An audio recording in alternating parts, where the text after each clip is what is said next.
welcome you to our nutrition class today. Just going to review several important things with you. Some important keywords or terms that people need to know. One is just the definition of what aspartame is, and it's a very sweet substance used as an artificial sweetener, chiefly in low-calorie products. Gherkin is an enzyme produced by the stomach lining cells that stimulates the appetite. There's one thought going around about intermittent fasting and the value of this, and this is a very umbrella type term for very different types of diets. Some of these vary from fasting for 12 hours to fasting for 1 day, 2 days a week, associated with being just with calorie restriction and weight loss. Everyone knows Jack LaLanne, or should know Jack LaLanne, who was an American fitness, exercise, nutritional expert, motivational speaker who is called the Godfather of Fitness, or the first fitness superhero. Leptins, there's some of this talked about in your book. It's a protein produced by fatty tissue believed to regulate fat storage in the body. This Joseph Michael Mercola is an alternative medicine expert, proponent, and has a great website called www.mercola.com. You can find a lot of interesting information on this site. Saccharin, one of the artificial sweeteners, is a synthetic compound used as a substitute for sugar. Stay away from it, my friends. Sucralose is another non-nutritive sweetener, meaning that there's no calories to this, used in Europe. Triglyceride levels. Triglycerides is a type of fat, primarily comes from alcohol, rich fatty foods, fried foods.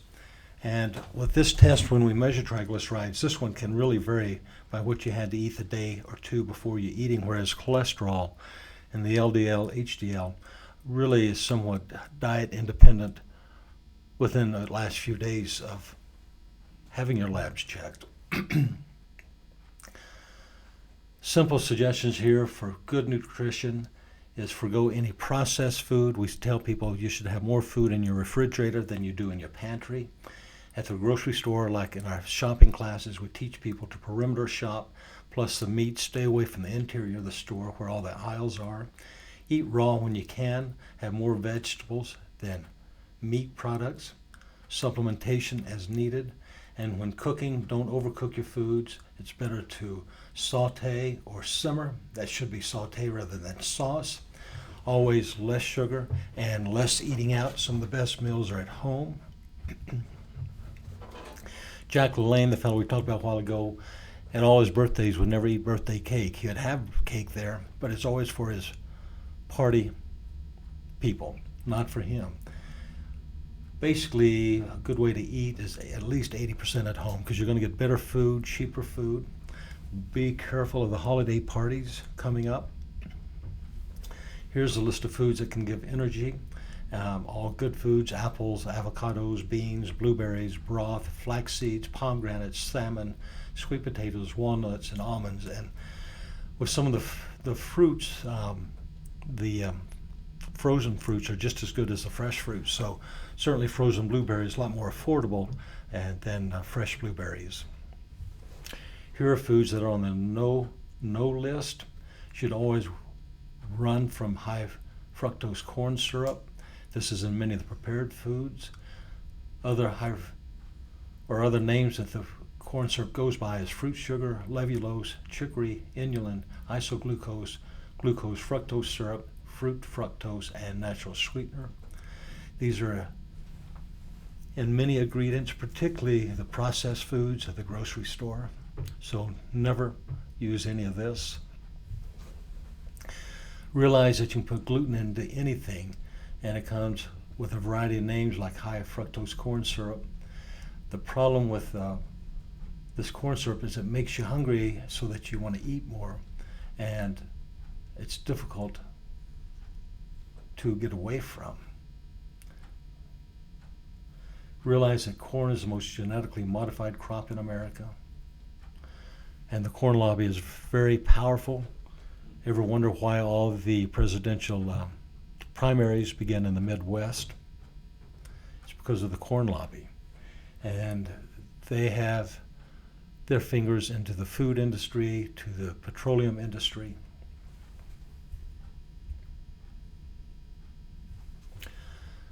Microwaves are something that we should not have, and yes, we have one and we use it, but we try to use it as little as possible, and when we do use it, we try to use glass containers rather than the plastic containers. And basically the microwaves are like GMO food. It really changes the molecular basis of your food so that the body does not recognize it. So the better way to heat your food is listed at the bottom, either stovetop, toaster oven, and certainly when using a microwave, put it in a glass container rather than a plastic container. When we're looking at our artificial sweeteners such as aspartame, sucralose, saccharin, all three of these are neurotoxins. They actually kill brain cells and they act like formaldehyde at body temperature. And you see anything that says sugar-free, low calories, or diet, stay away from it, because for the sweetness they've added one of these artificial sweeteners. And this goes with diet jello, diet sodas. Stevia is okay to use. Try to use a little bit, not very much though. We all think that soy is a health food, and really it's not. And part of the problem is majority of our soy now is genetically modified, and it's up to 90% of soy out there is GMO soy. So if you want soy, try to find organic soy. And it says here, miso is okay because this is a fermented type of soy. Protein bars, there are very few really healthy protein bars. A lot of them have sugar in it. So look at the sugar content, look at the carbs on the label. We do keep these in our car. We do take them on trips with airplanes, but we use them for emergencies only when we know we can't have a meal time.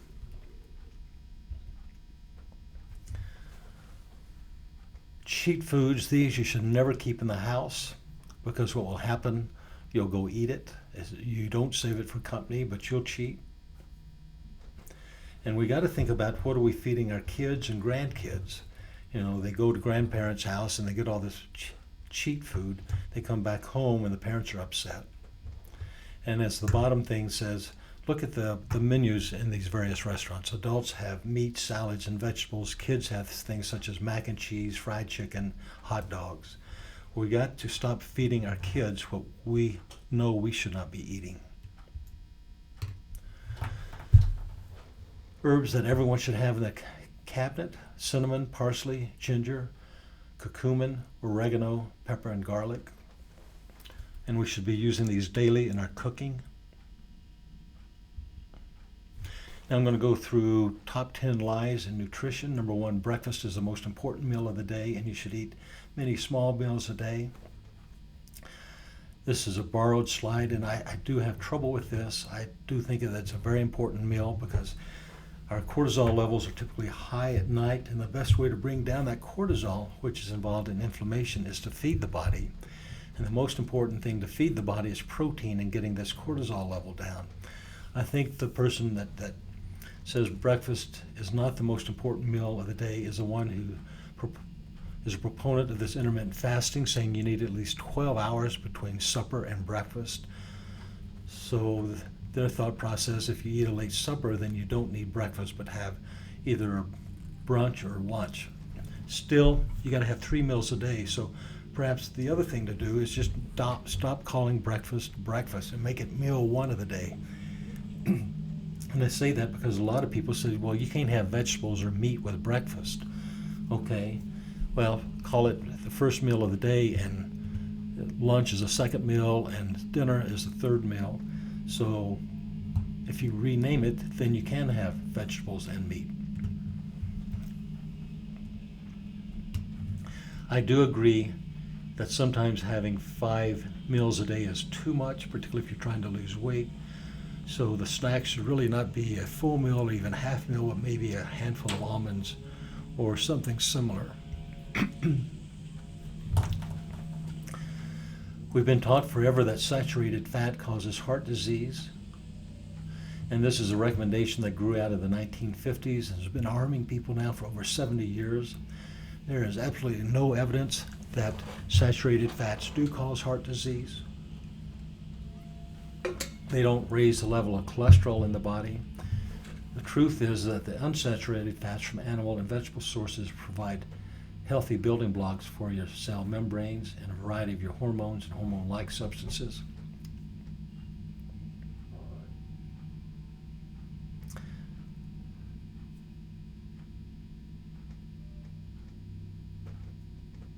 And the bottom line, when people said no saturated fats, what did you have to give up? Well, people had to give up eggs and butter. Eggs are one of the best sources of protein that we have and a great source of the B vitamins.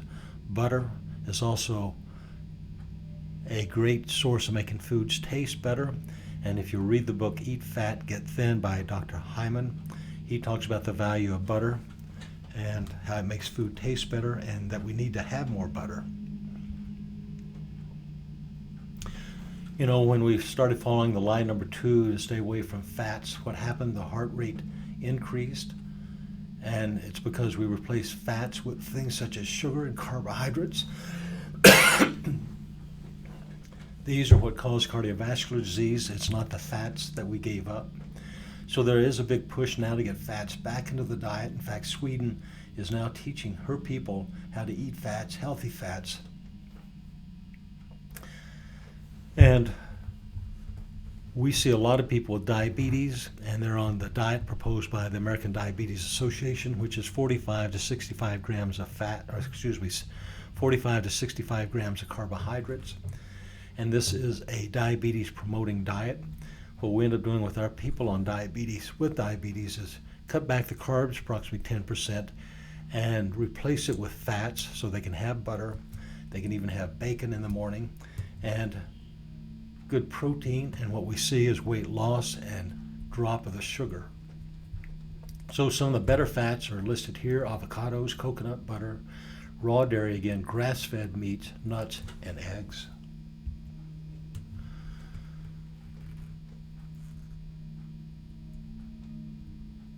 I'm just looking at the title of this, thinking, which lie is this? Oh, this still goes with the fats. So fats do have a lot of calories, and we need to watch this when we do eat these foods. But again, we probably need to take in more than what we're having right now. When we got rid of butter, people started eating margarine, and margarine is even worse than butter. In fact, butter is good for you.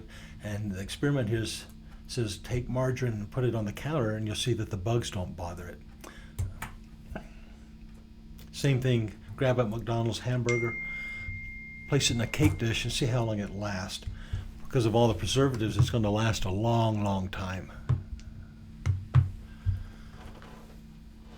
The third lie is that omega-6 fats, seed, and vegetable oils are all good for you. This includes canola oil, and this has been pushed on us because coconut oil was thought to have too much fat, but again, we're realizing that the fats are good for us. They're not harmful.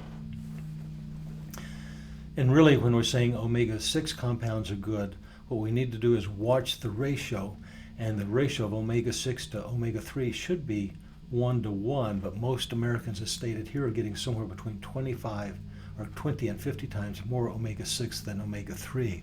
And it's the omega-6 that's in beef that's really dangerous, so we need to watch how much beef we do consume.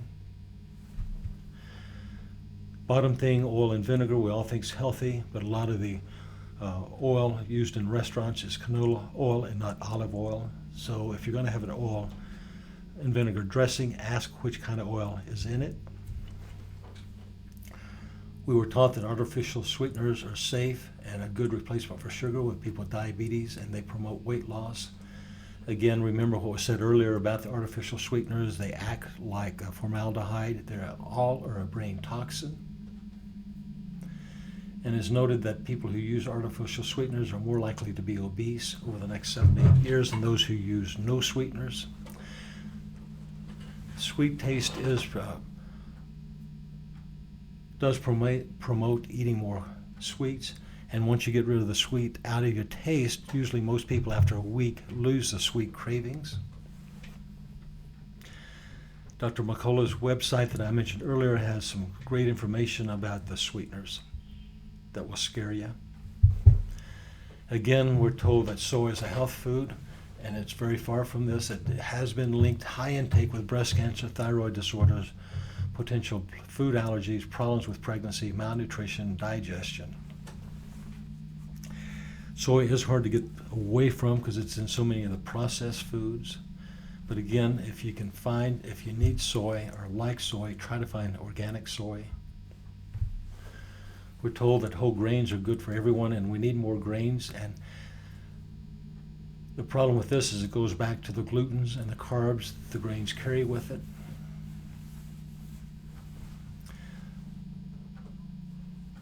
When we were told to stop eating fats, we were told to replace it with grains. And again, we're going back to the fat story. We need more fat, so we don't need all those grains. Steel cut oats can be a problem if you have them every day, but once or twice a week is not an issue. It's when you have these every day and then you go out and have more grains for lunch, such as a hamburger or a hot dog with bread. And again, many of the grains contain gluten, which is a common trigger for food allergies and sensitivities.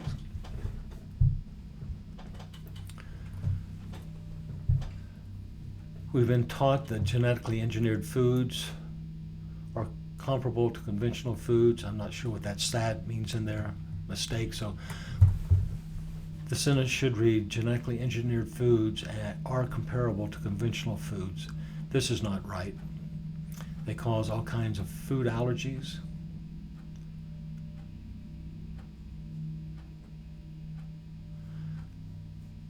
You need to read the labels on foods and make sure that it is organic. If it doesn't say organic, most likely at this time, unfortunately, it's going to have some GMO stuff in it.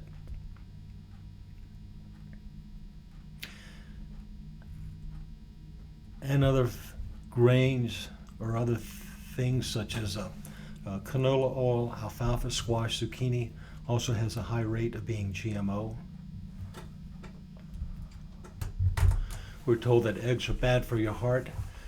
This is really too bad for the egg industry because the egg is a perfect protein and is great in restoring some of the B vitamins. The problem with eggs is some people do have digestive issues, and so they can get some gut issues. But other than this, it's a great source, and we do recommend it with a lot of people. It's a great way for people with diabetes to get an adequate protein and to lose weight. But if you do eggs, try to find the organic eggs. We can find these at all our grocery stores here in Billings. You do not have to go to just a health food store. We're taught that low-fat foods prevent obesity and heart disease. This is not true. This goes back to the saturated fats. We need more fats in our food. Fat is not the enemy. It does not cause high cholesterol. And cholesterol does not cause high cholesterol. What causes a high cholesterol is increased sugar content, increased carbohydrate consumption. We're told that carbs should be your biggest source of calories. When eating, there's three groups of foods. There's fats, there's proteins, and there's carbohydrates. With fats, we have essential fats that we have to take in by eating because we cannot make these fats in the body. And with the proteins, which make up amino acids, we have certain essential amino acids that we have to take in our food source because we cannot generate these in the body. But with carbohydrates, there's no essential carbohydrate. The body makes its own sugar and does a very good job of this. So carbohydrates are not essential. They do make foods taste better, and they can add a filling sensation to eating, so they are very important. But it should not be the most important or even the largest component of what you eat. We're taught that we should have carbs before exercising. That's simply not true. Protein is very good. If you want to lose weight, simply don't eat anything before you exercise. So in summary, things that we need to do more of. One, we need to limit our carbohydrate intake. Next, when we go to the grocery store, try to stay in the produce section or the perimeter of the grocery store, then go to the meat section, and then get out of there. Next, we've got to teach our kids the truth about foodstuffs. We got to stop feeding them hot dogs, hamburgers, sodas. For fish, it's great to bake or broil or grill. If you're going to fry or saute, use a coconut oil or grapeseed oil. And for flour, use almond flour. Same thing with chicken. And if you need fried foods or just got to have one for the taste, try using fava bean flour or go bonza bean flour. It's the same consistency of flour and does a very nice job. It's also okay to dip your chicken or fish in egg, season it, and then fry it in coconut oil or grapeseed oil. You can even fry sweet potato slices in coconut oil or grapeseed oil. With this, just do not use olive oil because it gets too hot. The main thing is to have fun with your food, explore new flavors, new colors. Pinterest is a great source for photos and recipes, and I think we're done with that. So hope this gave you a little bit of information that you didn't realize that you're missing. And questions, call us, ask us what to do. Thank you.